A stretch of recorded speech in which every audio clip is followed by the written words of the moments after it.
notre vaine querelle. Ne nous disputons nos talents tour à tour. Est une gloire plus belle, piquons-nous en ce jour. Unissons-nous, tous trois, d'une odeur sans seconde, pour donner du plaisir au plus grand roi du monde.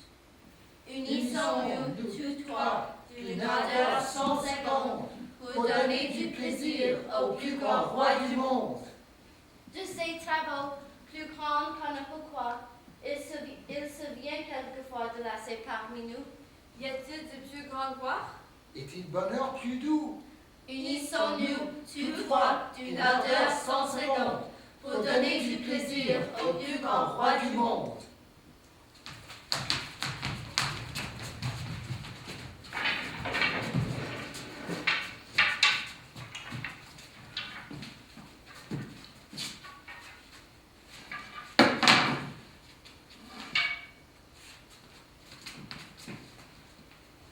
Unissons-nous tous, d'une ardeur sans seconde, pour donner du plaisir au plus grand roi du monde.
Je n'avais qu'une seule femme qui est morte.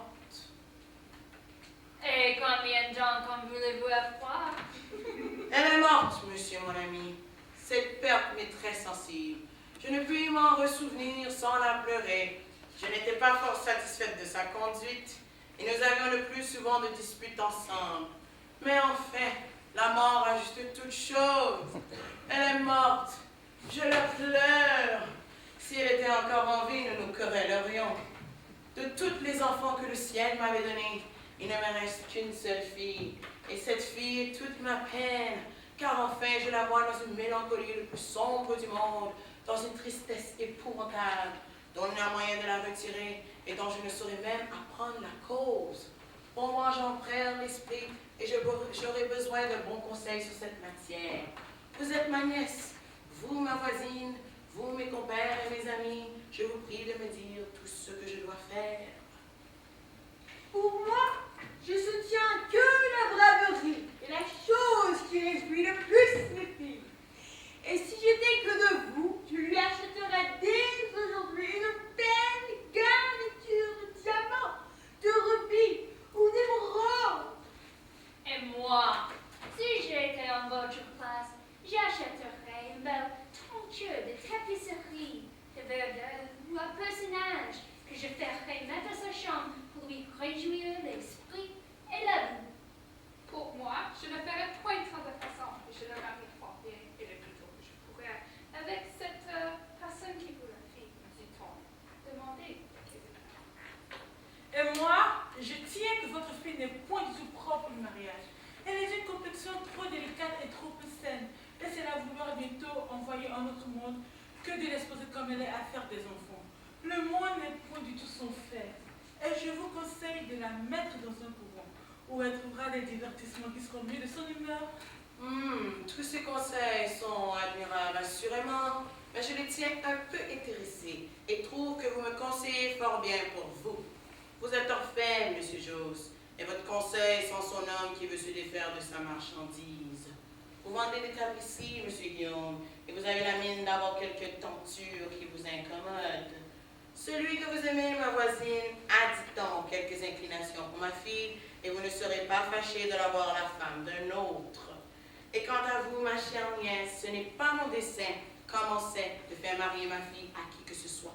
Et j'ai mes raisons pour cela. Mais le conseil que vous me donnez de la faire religieuse et d'une femme qui souhaiterait charitablement d'être mon héritière universelle, ainsi, messieurs et mesdames, quoique tous vos conseils sont les plus meilleurs du monde, vous trouverez bon que je ne suive aucun.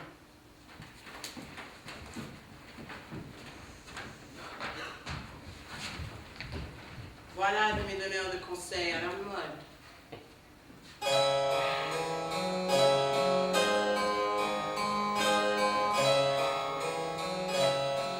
Ah, voilà ma fille qui prend l'air. Elle ne me voit pas.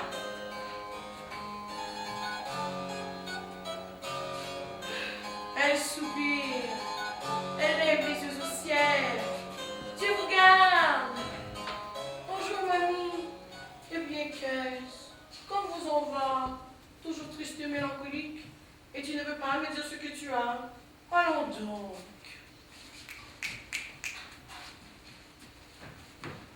Découvre-moi ton petit cœur. Là, ma pauvre mie. Dis tes petites pensées à ton petit papa mignon. Courage.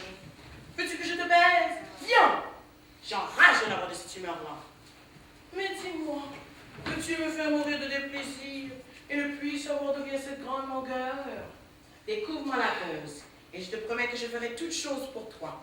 Oui, tu n'as qu'à me dire le sujet de ta tristesse, et je te promets et te fais serment qu'il n'y a rien que je ne fasse pour te satisfaire. C'est tout dire. Est-ce que tu es jalouse d'une de tes compagnes que tu penses plus brave que toi?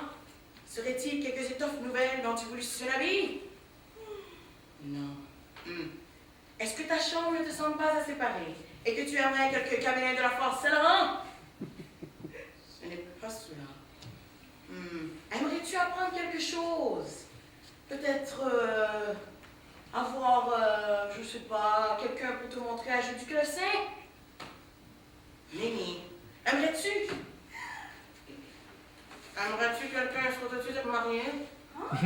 Aimerais-tu quelqu'un souhaites-tu de me marier? Aimerais-tu quelqu'un souhaites-tu de me marier? Eh bien, monsieur, venez d'entretenir votre fille. Avez-vous su la cause de sa mélancolie? Non, c'est une coquine qui me fait enrager. Laissez-moi faire, je m'en vais assembler un peu. Non, non, non, il n'est pas nécessaire. Et puisqu'elle veut de cette humeur-là, je suis d'avis qu'on les laisse. Laissez-moi faire, vous dis-je. Oh. Peut-être que ça découvrira plus vraiment à moi qu'à vous. Quoi, madame? Vous ne nous direz point ce que vous avez et vous voulez ainsi affliger tout le monde? Il me semble qu'on n'agit point comme vous le faites et que si vous avez quelques répugnances à vous expliquer un verre, vous n'en devez avoir aucune à me découvrir votre cœur. Dites-moi, souhaiteriez-vous quelque chose de lui? Parce qu'il nous a dit plus d'une fois qu'il n'épargnerait rien pour vous contenter. Est-ce qu'il ne vous donne pas assez de liberté que vous souhaiteriez? Et les promenades, et les cadeaux. N'est-on-il dans votre esprit?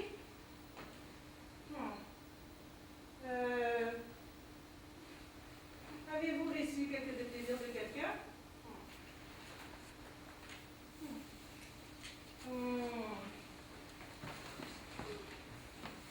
N'auriez-vous point quelque secrète inclination avec qui vous voudriez que votre père vous maria?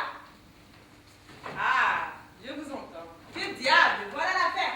Monsieur, le mystère est découvert. Va, fille ingrate, je ne te veux plus parler, je te laisse dans ton obstination. Mon père, est-ce que vous voulez que je me dise la chose? Oui, je perds toute l'amitié que j'avais pour toi. Monsieur et sa tristesse. C'est une coquine qui veut me faire mourir. Mon père, je veux bien me... Ce n'est pas la récompense de t'avoir élevé comme je l'ai fait. Mais monsieur! Je suis contre elle, dans une colère épouvantable. Mon père! J'ai perdu toute tendresse pour toi. Mais! C'est une friponne. Mais! Une ingrate. Mais! Une coquine qui ne veut pas me dire ce qu'elle C'est un a. mari qu'elle veut! Je l'adore. Un mari! Je la déteste. Un mari! Elle renonce pour ma Un fille. mari! Non, ne me parle pas. Un mari! Ne me parle pas. Un mari! Ne me parle Un pas. mari! Un mari! Un mari! On dit bien vrai qu'il n'y a plein de sourds que ceux qui ne veulent pas entendre. J'avais tout lui caché mon épée. Je n'avais qu'à pas répondre à tout ce que je souhaitais de mon père. Tu veux quoi? Par ma foi, voilà un vilain homme. Je vous avoue que j'aurais un plaisir à lui jouer quelques tours. Mais d'où vient donc, madame, que jusqu'ici vous m'avez caché votre mal? Hélas, de quoi m'aurait servi de te le cacher plus tôt? De quoi m'aurait servi de te le découvrir plus tôt? Et n'aurais-je pas autant gagné à le tenir caché toute ma vie? Crois-tu que je n'ai pas bien prouvé tout ce que tu vois maintenant? Que je ne suis pas avant tous les sentiments de mon père et que le refus qu'il a fait porter à celui qui m'a demandé par une amie. Mon père étouffé dans mon âme tout seul d'espoir. Quoi? Si c'est inconnu qui vous a fait demander pour qui vous voulez que votre... N'est-il pas en état de laisser s'expliquer si vous mais enfin, je t'avoue que si vous n'êtes pas venu à quelque chose, ce sera lui que je voudrais. Non, sans aucune conversation, ça ne changera point de la façon de la cour. Mais quand tous les lieux m'ont fait voir, ses regards et ses actions m'ont toujours paru si tendrement. Elle a demandé à me faire de ma part de si nalétons. Quel impuissant péché des sens il va ses adores. Et cependant tu vois la dureté de mon père et de toutes ses tendresses. Allez, laissez-moi faire. Quelques sujets que j'ai de me plaindre de vous du secret que vous m'avez fait, je vais servir votre amour, pourvu que vous ayez assez de résolution. Mais que veux-tu que je fasse contre l'autorité d'un père? Si les oies me veulent. Je ne comprends pas, lui. Allez, allez, laissez-moi faire. Il ne faut pas se laisser mener comme un oiseau. Pourvu que l'honneur n'y soit pas offensé, on peut quand même se libérer de la tyrannie d'un père. Que prétend-il que vous fassiez? N'êtes-vous pas un âge de se marier? Croit-il que vous soyez des marbres? Allez, encore un coup, je veux servir votre passion. Je prends dès à présent sur moi tous les sols de ses intérêts et vous verrez que je sais de vous. Ah! Mais je vois votre père. Rentrons, me laisser agir. Il est bon, non.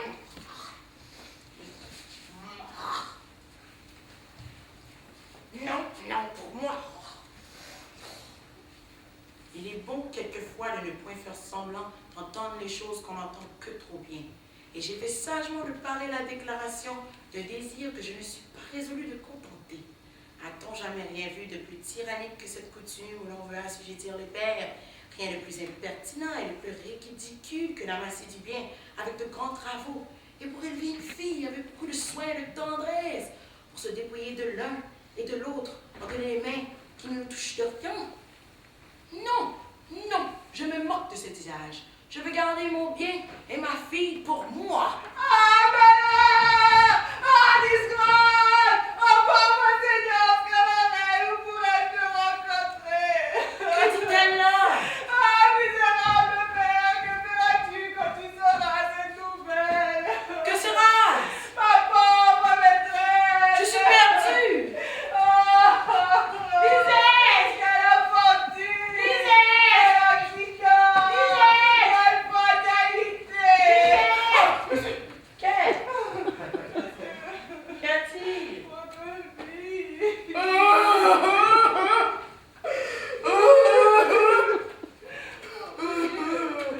Ne pleurez donc pas comme cela, car vous me ferez rire. Dis donc vite!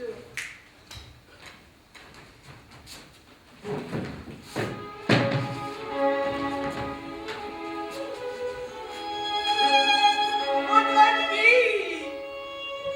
Le plaisir de parole que vous lui avez dit, la colère effroyable où elle vous a vu contre elle, est montée vite dans sa chambre, et pleine de désespoir,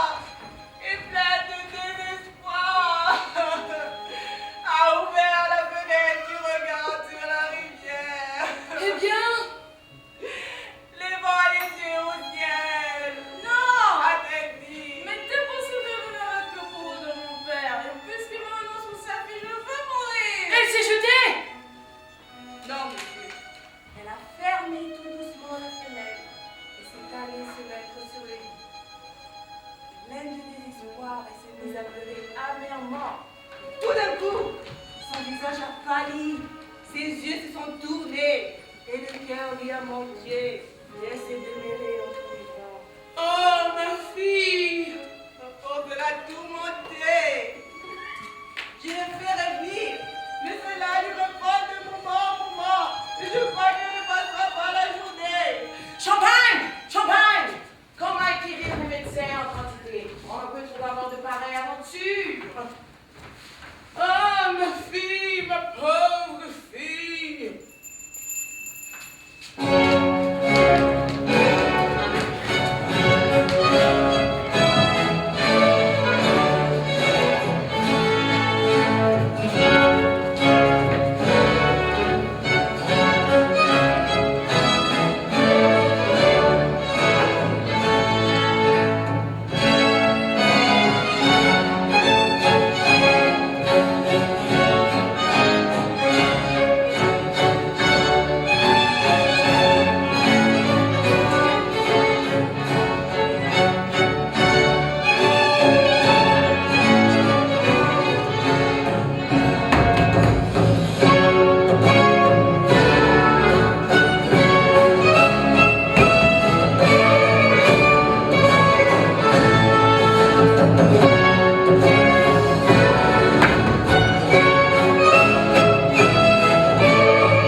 raison qu'il ne faut jamais dire une telle personne est morte d'une fièvre ou d'une fiction sur la poitrine.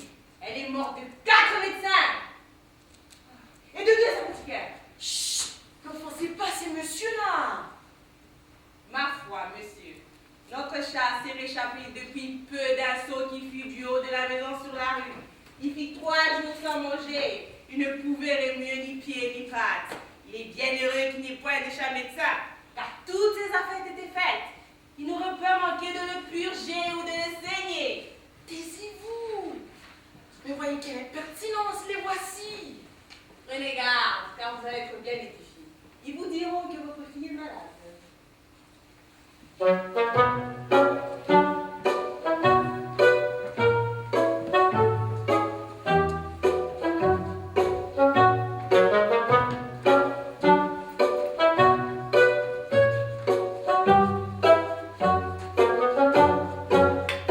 Eh bien, monsieur, Monsieur, nous avons suffisamment vu le malade. Sans doute qu'il y a beaucoup d'impureté, ouais. ma fille était pure! Je veux dire qu'il y a beaucoup d'impureté dans son corps. Oui. Quantité d'humeur corrompue. Ah, je vous entends. Mais nous allons consulter ensemble. Allons, faites donner des sièges.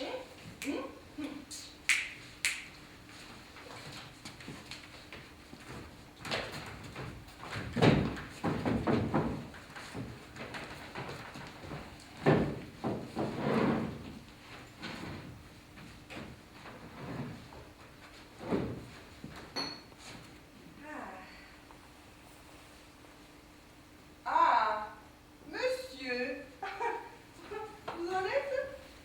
De quoi connaissez-vous, monsieur? De l'avoir vu l'autre jour chez madame, la bonne amie de votre nièce. Comment se porte son cocher? Fort bien. Il est mort. Mort! Oui. Cela ne se peut! Je ne sais pas si cela se peut. Je sais que cela est. Il ne peut pas être mort, vous dis-je. Il est mort et enterré. Vous vous trompez. Je l'ai vu. Cela est impossible. Hippocrate dit que ce genre de maladie ne se termine qu'au 14 ou au 21. Oui. Il n'y a que 5 jours qu'il est mort. Hippocrate dira bien ce qui lui plaira. Mais le cocher est mort. Hé, discoureuse, allons, sortons d'ici. Monsieur, je vous prie de consulter de la bonne manière. Quoique ce n'est pas la coutume de payer auparavant, toutefois de peur que je l'oublie, et afin que ce soit une affaire faite, voici.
Paris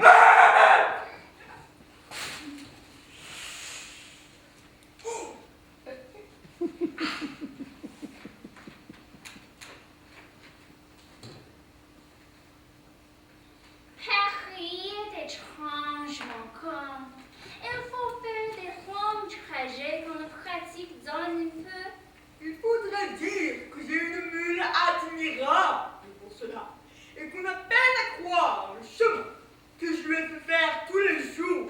J'ai un cheval merveilleux et c'est un animal infatigable. Savez-vous le chemin que ma mule a fait aujourd'hui? J'ai été premièrement tout contre l'Arsenal. De l'Arsenal au Faubourg Saint-Germain. Du Faubourg Saint-Germain au fond du Marais. Du fond du Marais à la porte de Saint-Honoré. De la porte de Saint-Honoré au Faubourg Saint-Jacques. Et du Faubourg Saint-Jacques à la porte de Richelieu. Et de la porte de Richelieu à ici. Et d'ici, je dois aller encore à la place royale. Mon cheval a fait tout cela aujourd'hui.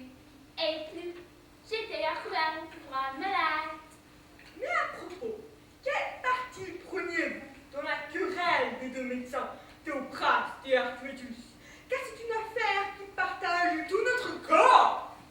Moi, je suis pas Athénius. Et moi aussi. Ce n'est pas que son avis, comme on a vu, n'ait tué le malade, et que celui de Théophraste ne fut beaucoup meilleur. Assurément, et enfin, il a tort dans les circonstances. Et les temps et les circonstances, et il n'a pas un autre avis que son ancien. Qu'en dites-vous? Sans doute, il faut toujours garder les formalités, quoi qu'il puisse arriver. Je peux être sévère au diable, à moins que ce soit entre amis, et que nous nous assemblâmes un jour trois de nous autres avec un médecin de dehors pour une consultation où j'arrêterai toute l'affaire, et ne voulut point en tirer qu'on opinât. Si les choses n'allaient dans l'ordre, les gens de la maison faisaient ce qu'ils pouvaient, et la malade pressait. Mais je ne voulus point démordre, et la malade mourut bravement pendant cette consultation. C'est fort bien fait de prendre aux gens de vivre et de leur montrer le bec jaune. Un homme mort n'est qu'un homme mort, et ne fait point de conséquences, mais une formalité négligée porte un notable préjudice à tout le corps des médecins. Oui. Monsieur, l'oppression de ma fille augmente. Je vous prie vite de me dire ce que vous avez résolu. Allons, monsieur, Non, monsieur. vous vous moquez. Je ne parlerai pas la première. Monsieur. Messieurs! Messieurs, laissez tous ces cérémonies, songez que les choses pressent. La La maison est vide. Hein? La maison est vide. Hein? Arrêtez l'eau, de grâce. Monsieur, nous avons raisonné la maladie de votre fille, et mon avis à moi est que cela possède d'une grande chaleur de sang. Ainsi, je conclus à la saigner, le plus tôt que vous pourrez. Et moi, je dis que cette maladie est une pourriture d'humain causée par un trop grand réflexion. Ainsi, je conclus de lui donner de l'hémétique. Je conclus que l'hémétique la tuera. Et moi, que le saignée le fera mourir. C'est bien à vous de faire la ville homme. Oui, c'est à moi, je vous prêterai le collet en tout genre d'érudition. Souvenez-vous de l'homme que vous fîtes crever ces jours passés. Souvenez-vous de la dame que vous avez envoyée en notre monde il y a 3 jours. Je vous ai dit mon avis. Je vous ai dit ma pensée. Si vous me fîtes saigner tout à l'heure, votre fille est une personne morte. Si vous le faites saigner, elle ne sera pas mise dans un tracteur.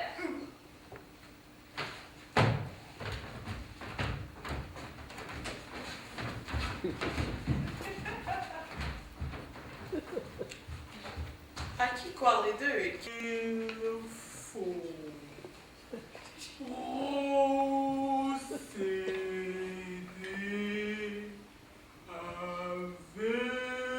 avec circonspection.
Tu l'autre cours la passe. Oh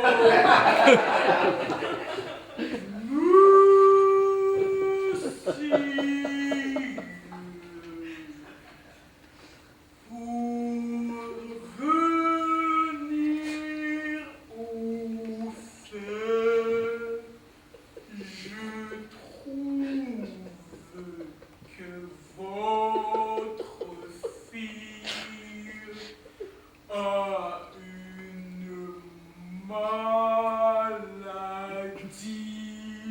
chronique et qu'elle peut péricliter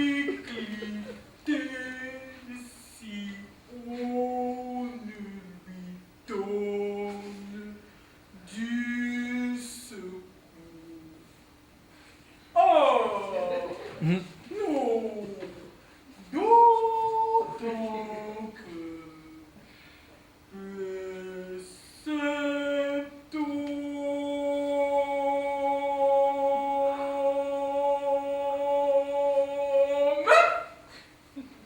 qu'elle a son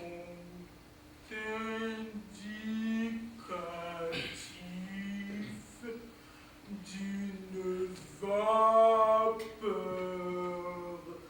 fuligineuse et mordicante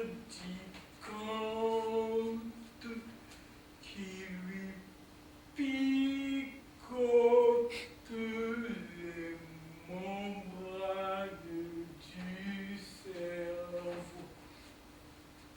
Oh! Cette vapeur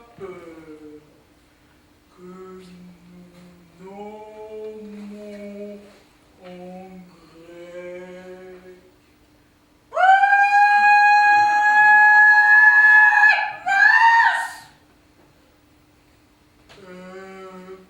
causée par des humeurs putrides,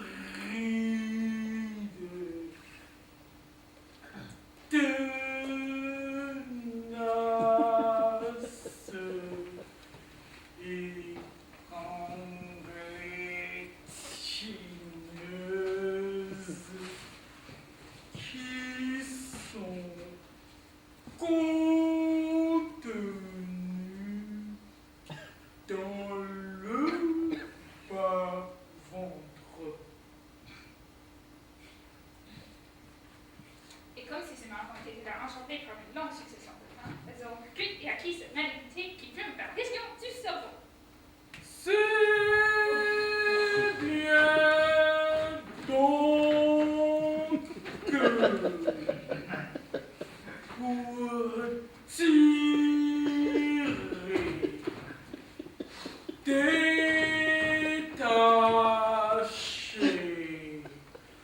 arracher,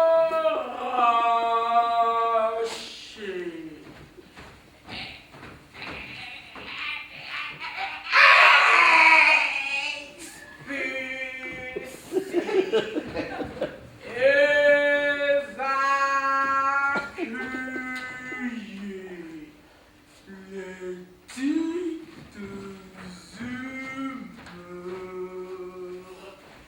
il faudra une purgation vigoureuse. Mais au préalable, je trouve, et il n'y a pas d'inconvénient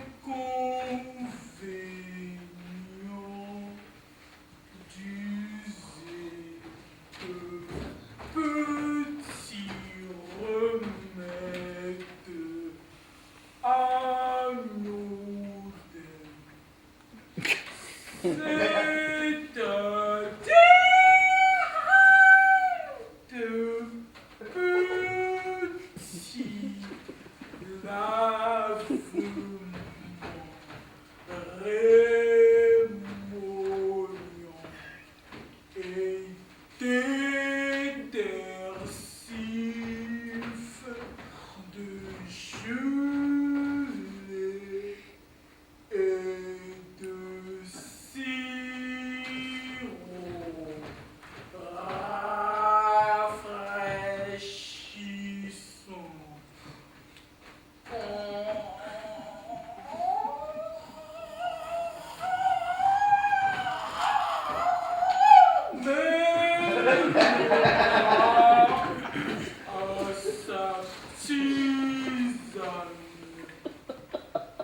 Après, nous viendrons à la réflexion et à l'enseigner que nous réitérerons si on a besoin.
Il vaut mieux mourir selon le règle que de réchapper contre les règles.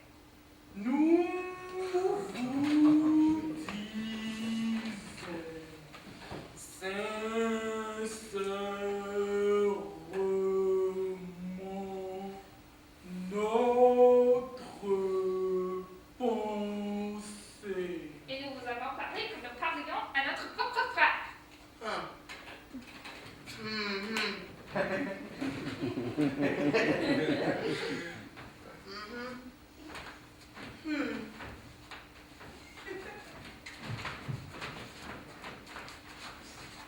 Je vous rends très humble grâce et vous suis habilement obligé de la peine que vous avez prise.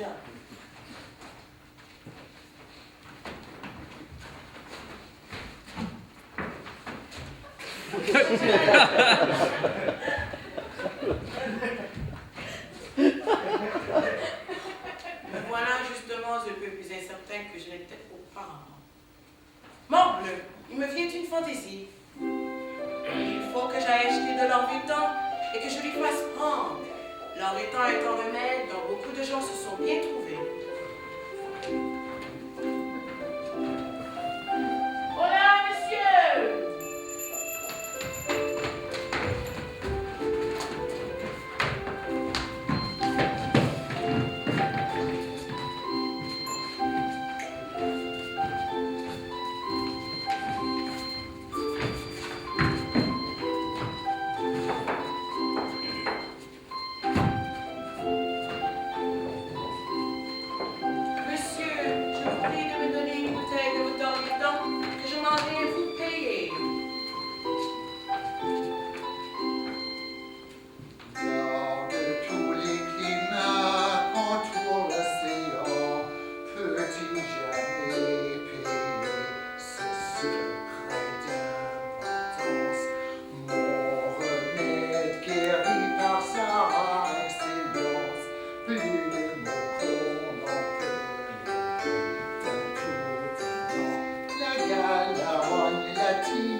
baronne latine. La goutte Oh, grande puissance de l'Empire étant, oh, grande puissance de l'Empire étant.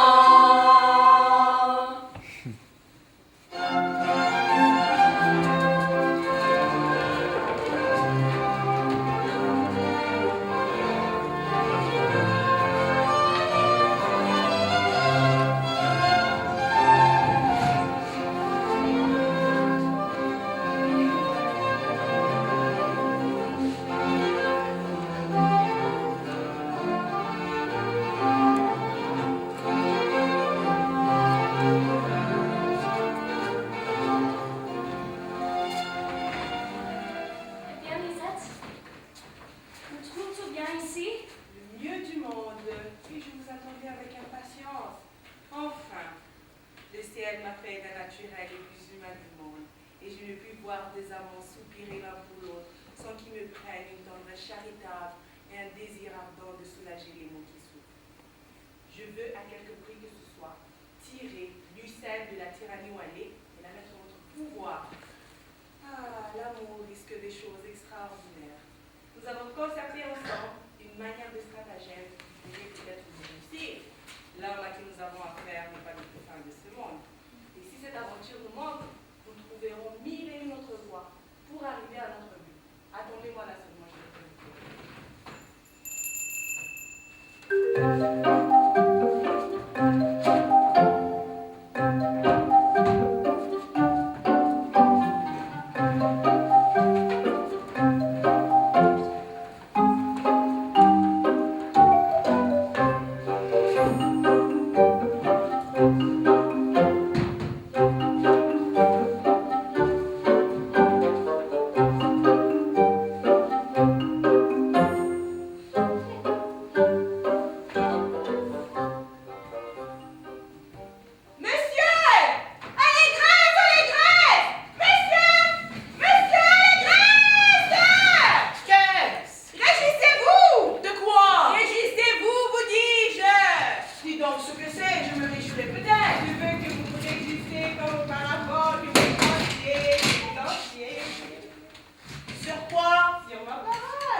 Où est-il? Je ne l'ai pas rentré.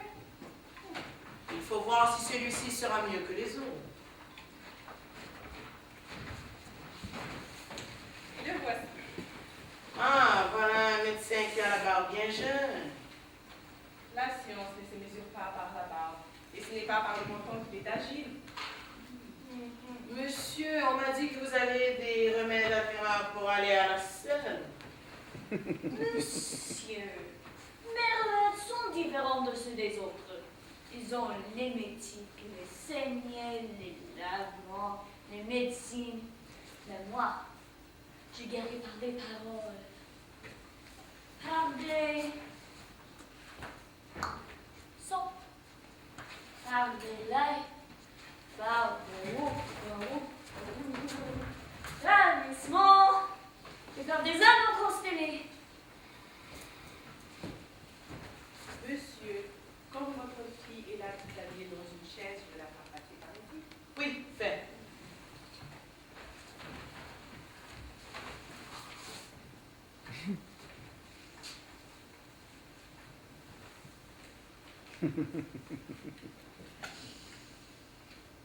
Ah!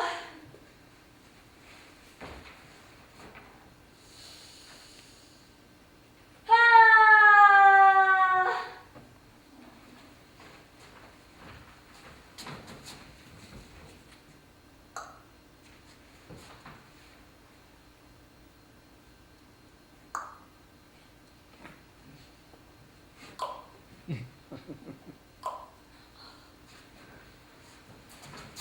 What? What? What? What? What? What? What? What? What? What? What? What? What? What? What? What? What? What?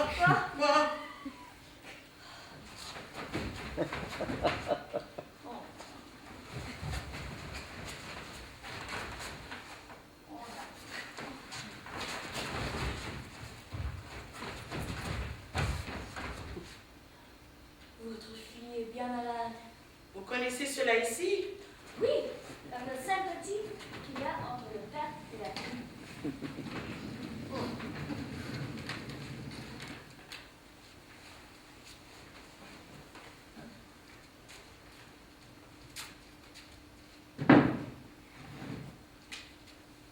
Tenez une chaise auprès d'elle. Laissez-les donc là. Pourquoi je veux demeurer là? Vous moquez-vous?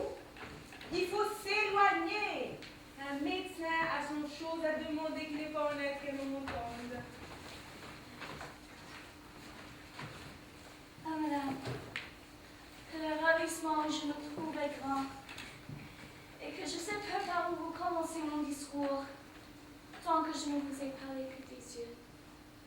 J'avais, ce me semblait, 100 choses à vous dire. Et maintenant que j'ai la liberté de vous parler de la façon que je souhaitais, je demeure interdit. Et la grande joie où je me trouve étouffe toutes mes paroles. Je peux vous dire la même chose et je sens qu'en vous des mouvements de joie qui m'empêchent de pouvoir parler. Ah, madame, que je serais heureuse, s'il était vrai que vous sentissiez tout ce que je sens. Il me fut permis de juger votre âme par la mienne. Mais, madame, puis-je au moins croire que ce soit à vous à qui je dois la pensée de cet heureux stratagème qui me fait jouir de votre présence? Si vous ne m'en devez pas la penser, mon maître de vague, au moins d'en avoir prouvé la proposition avec beaucoup de joie. Il me semble qu'il lui parle de bien près. C'est pour observer sa physionomie et tous les traits de son visage. Serez-vous constante, madame, dans ces bontés que vous me témoignez? Et vous saurez vous faire dans la résolution que vous avez montrée. Ah, madame, jusqu'à la mort, j'ai un point le plus fort d'envie d'être à vous, et je vais le faire paraître dans ce que vous m'allez voir faire. Eh bien, notre malade, elle me semble un peu plus gaie. C'est que j'ai déjà fait agir sur elle un de ces remèdes que mon âme enseigne. Comme l'esprit a grand empire sur le corps, et qui lui, bien souvent qui procède les maladies, ma coutume est de courir à guérir ces esprits avant de venir au corps. J'ai donc observé ses regards, les traits de son visage, et les lignes de ses deux mains. Et par la science que le ciel m'a donnée, j'ai reconnu que c'était de l'esprit. Elle était malade, et que tout son mal me venait d'imagination déréglée, d'un désir dépravé de vouloir marier. Pour moi, je ne vois rien de plus extravagant et de plus ridicule qu'on a du mariage. Voilà un habile homme. Et j'ai eu, et aura, pour lui, une aversion effroyable. Voilà un grand médecin. Mais comme il faut flatter l'imagination des malades, j'ai vu en elle de l'aliénation d'esprit, et même du péril de ne pas avoir un bon secours. Je l'ai prise par son père et lui ai dit que j'étais venue ici pour vous la demander en mariage. Soudain, son visage a changé. Son teint s'est éclairci. Ses yeux se sont animés. Et si vous voulez pour quelques jours l'entretenir dans cette erreur, vous verrez qu'on la tirera d'où elle est. Oui, Dan, je le veux bien. Après, nous ferons agir d'autres remèdes pour la tirer entièrement de cette fantaisie. Oui, c'est le mieux du monde. Eh bien, ma fille, voilà un médecin qui a envie de t'épouser. Je lui ai dit que je le voulais bien. Et là, c'était possible. Oui, Mais tout de bon. oui, oui. Ah. Quoi, vous êtes dans le sentiment d'être mon mari? Oui, madame. Et mon père est consent? Oui, ma fille. Ah, que je suis heureuse, ce sujet est véritable. N'en doutez point, madame. Ce n'est pas d'aujourd'hui que je vous aime. Et je brûle de me voir votre mari. Et je ne suis venue ici que pour cela. Et si vous voulez que je vous dise les choses nettement comme elles sont, cet habit n'est qu'un pur prétexte inventé. Je n'ai fait le médecin que pour m'approcher de vous et obtenir ce que je souhaite. c'est me donner des marques d'un amour bien tendre et je suis sensible autant que je puis. Oh, la folle, la folle. Donc bien mon père me donner monsieur pour époux. Oui, ça. Donne-moi ta main. Donnez-moi aussi la vôtre. Mais monsieur! Non, non, c'est pour lui contenter l'esprit. Touchez-la un peu. Voilà qui est fait. Faisons donc le contrat afin que rien ne manque. Hélas, je le veux bien. Je vais faire monter l'homme qui écrit mes remèdes. Le roi qui est le notaire. Fort bien. Voilà, fais monter le notaire. Que je mène avec moi. Vous aviez amené un notaire? Oui. Oh, j'en suis ravie. Oh, la folle, la folle.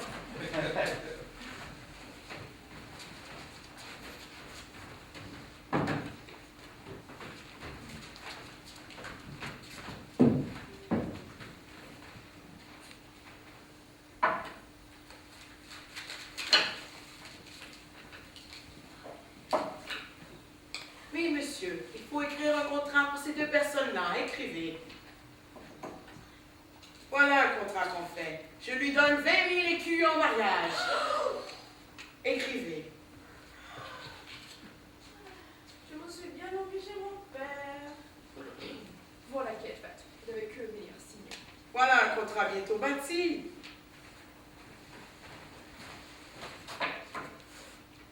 Au moins, Eh non, c'est tombe pas bien. Donnez-lui la plume pour signer. Allons, signe, signe.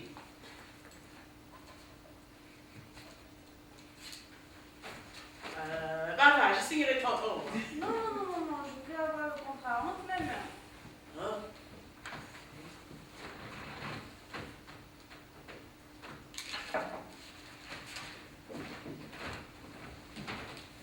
Eh bien, tiens, tu es contente? Tout ce qu'on peut s'imaginer.